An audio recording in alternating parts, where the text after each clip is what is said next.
Welcome to the Tech Egg. Don't get scrambled. Enjoy the video. You'll start by confirming prerequisites and immediately installing the app.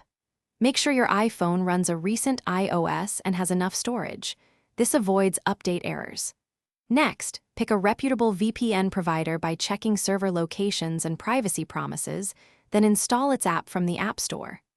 Once installed, open the app, create an account or sign in, and grant requested permissions. Doing these steps now sets the foundation for configuration and avoids interruptions later.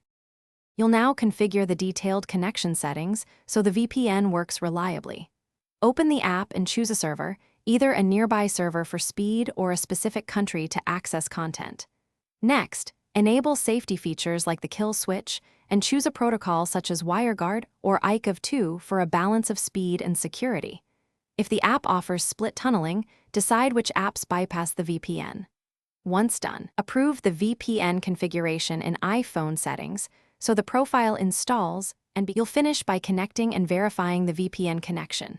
Turn the VPN on from the app or the control center and confirm the VPN icon appears in the status bar.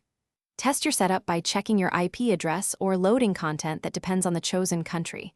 Successful access proves it's working. If things go wrong, try quick fixes. Restart the app, switch to a different server, toggle the protocol, or remove and reinstall the VPN profile. These steps resolve most common failures. Thanks for watching. Consider subscribing if I helped unscramble your problems.